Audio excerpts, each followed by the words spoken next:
요즘 들어 주변에서 은퇴 이야기를 꺼내면 다들 표정이 살짝 굳어지는 걸 느끼지 않으세요? 한창 사회생활 하던 시절엔 60년 대생하면 산전수전 다 겪은 베테랑들이라고들 했는데 정작 정년이 코앞으로 다가오니까 막막하다는 분들이 정말 많더라고요. 은퇴하면 그동안 못 누려본 자유를 마음껏 즐길 수 있지 않을까? 라는 낭만적 기대도 물론 있겠지만 현실은 그렇지 않은 경우가 훨씬 많죠. 특히 요즘같이 경제 상황이 녹록치 않은 때에는 퇴직 후 준비 없이 거리로 내몰리는 기분마저 든다는 분들도 있을 정도예요. 오늘은 그 막막함과 불안함을 조금이나마 덜어드리고자 은퇴 준비나 은퇴 후 삶에 대해 이야기를 나눠볼까 해요. 60년 대생 세대가 지금 처한 현실이 얼마나 복잡한지, 그리고 우리가 조금이라도 더 안정적으로 제2의 인생을 시작하려면 뭘 준비해야 하는지 사례 3가지를 들어가며 구어체로 솔직하게 풀어보려고 합니다. 1. 은퇴하면 뭘 해야 하지? 마이너스 하루하루가 길어서 힘들어요. 먼저 첫 번째 사례로 우리 고등학교 때 같이 야간 자율학습까지 함께했던 친구 어가 떠오릅니다. 회사에서는 성실하고 집에서는 자상한 아버지로 30년 넘게 착실히 살아온 친구였어요. 그런데 정년퇴직하자마자 드디어 쉰다 하고 좋았던 것도 잠시, 막상 집에만 있으려니 무료함이 금방 덮쳐왔대요.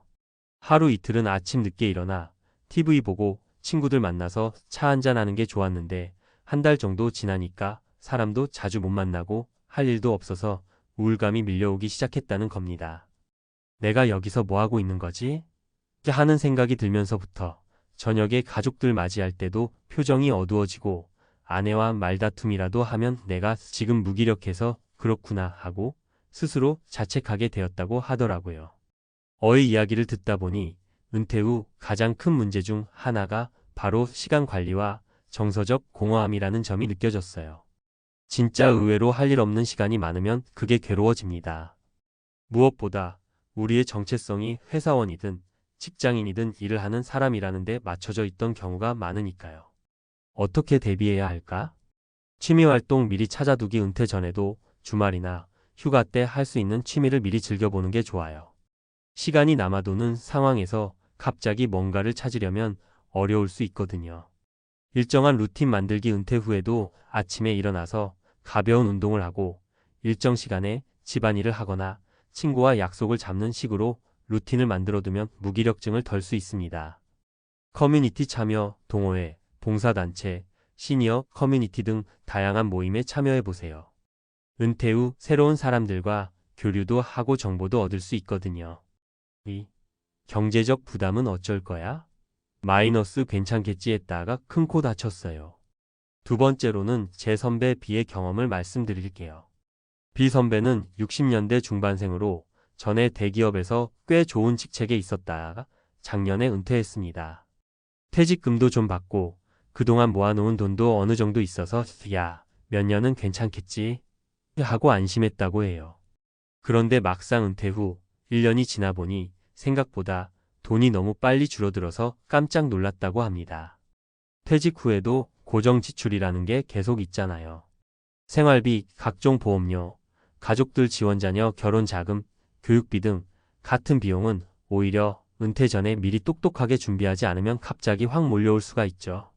B 선배 같은 경우는 퇴직금으로 소규모 식당을 해볼까 했다가 코로나 시기에 접어들면서 큰 손실을 봤는데 그 뒤로도 생활비는 계속 나가니까 불안감이 커졌다고 해요.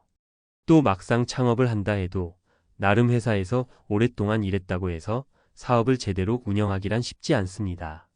대부분 전문가가 아닌 이상 퇴직금 적금 털어 창업했다가 실패하면 2차, 3차 충격이 연이어 오더라고요. 어떻게 대비해야 할까?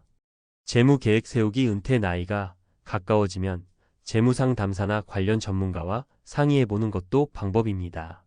모아놓은 자산을 어떻게 분배하고 굴릴지, 퇴직금은 어떻게 활용할지 세부적으로 계획해야 해요. 과감한 지출 줄이기. 은퇴 후에도 예전 수준으로 쓰면 금방 자금이 바닥날 수 있어요. 전기료나 통신비, 보험료 등 아낄 수 있는 부분을 꼼꼼히 따져보고 불필요한 지출을 과감하게 줄여보세요. 투자보다 안전 먼저. 무리한 투자나 창업은 신중히 생각해야 합니다. 남들이 좋다고 해서 무턱대고 뛰어들면 낭패 보기 쉽거든요. 가장 중요한 건 안정성이라는 걸 잊지 마세요. 3. 사회적 역할 상실의 두려움 마이너스 그래도 내가 한때는. 세 번째로 우리 유씨 아저씨 얘기를 해볼게요. 동네에서 늘 손잡고 다니며 밝게 웃으시던 분이었는데 한동안 뵙기 어려워서 걱정이 됐죠. 알고 보니 회사에서 퇴직하고 나서 이제 난 더 이상 쓸모가 없나 보다라는 생각이 들어 한동안 집 밖을 안 나가셨답니다. 회사 다닐 땐 과장, 부장, 이사 이렇게 명함에 붙은 직급이 나를 나타내주고 그 직책 안에서 스스로 존재 가치를 느끼기 쉬웠죠. 그런데 은퇴를 하니 내가 이 사회에서 어떤 역할을 맡고 있는지 스스로 정의하기 힘들어진 거예요. 나에게 아직 쓸모가 있을까? 하고 불안해하는 심정, 우리도 언젠가는 충분히 겪을 수 있습니다. 조금 마음이 안 좋아지면 이제 내가 뭘 해도 늦었어라는 자포자기까지 하게 되기 쉽거든요. 하지만 막상 한 발 내딛고 보면 아직 우리가 할 수 있는 일이 정말 많다는 걸 깨닫게 되죠. 어떻게 대비해야 할까? 새로운 정체성 찾기 직장인, 부모, 가장 외에도 내가 잘할 수 있는 다른 역할을 스스로 만들어 보는 거예요. 예를 들어 동네 주민센터에서 아이들 독서지도 봉사를 하면서 좋은 선생님이 될 수도 있고 온라인으로 재능 기부 활동을 하면서 시니어 멘토가 될 수도 있습니다.